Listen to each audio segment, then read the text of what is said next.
আসসালামু আলাইকুম এভরিওয়ান। আশা করি সবাই ভালো আছো। আলহামদুলিল্লাহ আমি অনেক ভালো আছি। সম্পূর্ণ ঘরোয়া মশলা দিয়ে রেস্টুরেন্টের মতো তৈরি করে নিব রুই মাছ বোনা। খুবই সিম্পল, আশা করি তোমাদের ভালো লাগবে রেসিপিটা। প্রথমে একটা কড়াই বসিয়ে দিয়েছি, তারপর দিয়ে দিয়েছি তেল। তেলটা গরম হলে দিয়ে দিব মাছটাকে আমি আগে হলুদ, মরিচ, লবণ, লেবুর রস দিয়ে 10 মিনিটের জন্য মেখে রেখে দিয়েছিলাম। এখন এক এক করে মাছটা ভেজে নেব। তেলটা গরম হলে মাছটা দিলে মাছটা ভেঙে যায় না। আস্তে আস্তে করে মাছটা উল্টিয়ে নেব। দেখো মাছটা ভালো করে ভাজা হয়েছে। এখন অন্য পিঠ ভেজে নিব।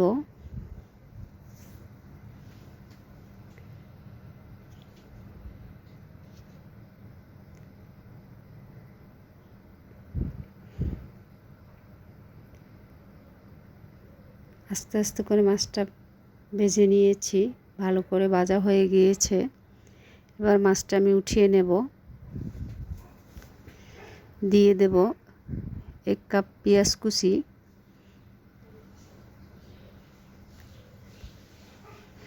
এই রেসিপিটা সম্পূর্ণ মশলার উপরে হবে, তাই পেঁয়াজের পরিমাণটা একটু বেশি দিতে হবে।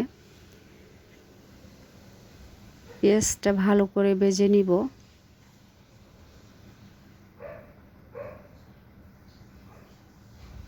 আস্তে আস্তে করে পেঁয়াজটা ভেজে নিব।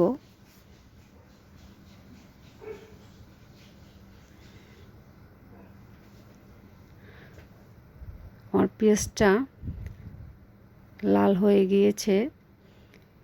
এবার আমি এর মধ্যে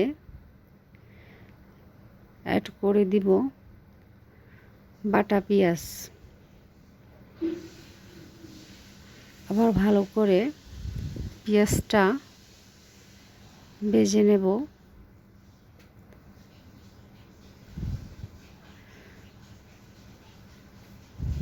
যাতে পেঁয়াজের কাঁচা গন্ধটা চলে যায়, তাই ভালো করে মশলাটা ভেজে নিতে হবে। পেঁয়াজটা ভালো করে ভাজা হয়ে গিয়েছে। এবার দিয়ে দেব 1 চামচ রসুন বাটা। এটাকেও ভালো করে নেড়ে চেড়ে নিব।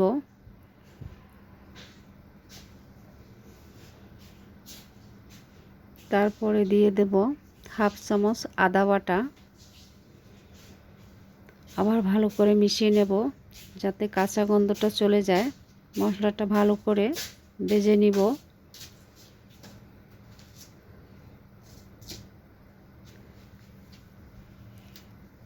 আমার মশলাটা ভালো করে ভাজা হয়ে গিয়েছে। দিয়ে দেব পানি। আবার একটু ভালো করে নেড়ে চেড়ে নিব।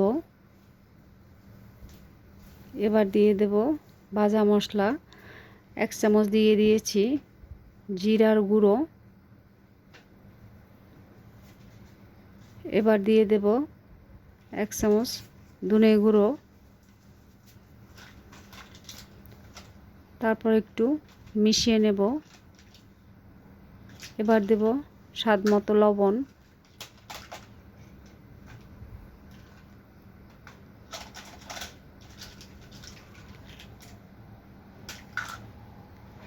এবার দিব 1 চামচ হলুদের গুঁড়া।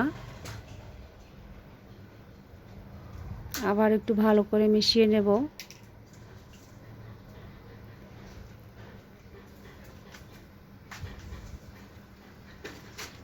ভালো করে মিশানো হয়ে গিয়েছে। তারপরে দিব 1.5 চামচ মরিচের গুঁড়া। এবার ভালো করে মশলাটা মিশিয়ে নেব। এভাবে আস্তে আস্তে করে মশলাটা ভালোভাবে কষিয়ে নিতে হবে।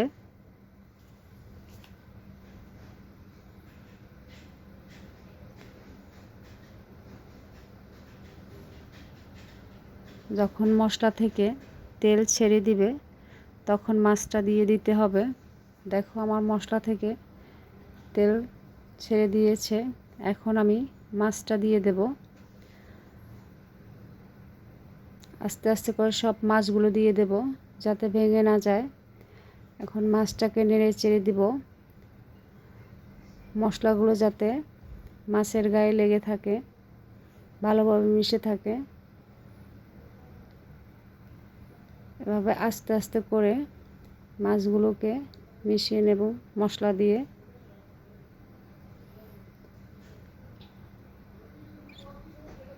যাতে মশলাগুলো মাছের গায়ে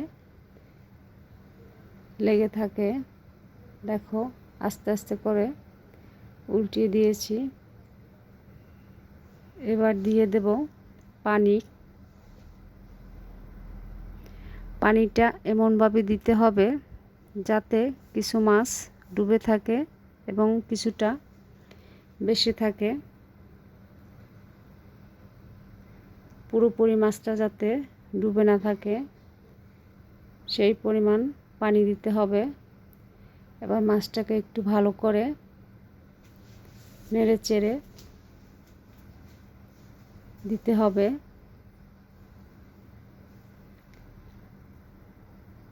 পানিটা গরম হলে 5 মিনিটের জন্য ঢাকনা দিয়ে দেব।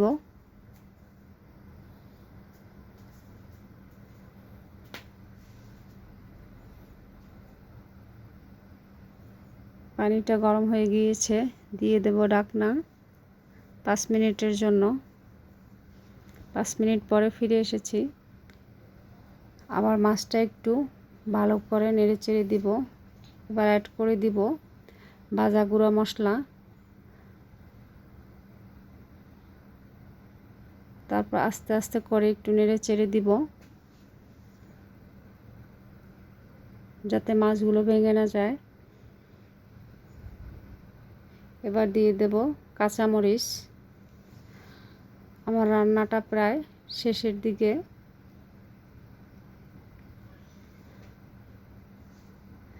আমার রেসিপিটা যদি আপনাদের ভালো লেগে থাকে তাহলে প্লিজ বাসায় ট্রাই করবেন। অবশ্যই লাইক করবেন, শেয়ার করবেন, কমেন্টের মাধ্যমে জানাবেন আমার রেসিপিটা কেমন হয়েছে। আজ এখানেই বিদায়। আল্লাহ হাফেজ। সবাই ভালো থাকবেন। আসসালামু আলাইকুম।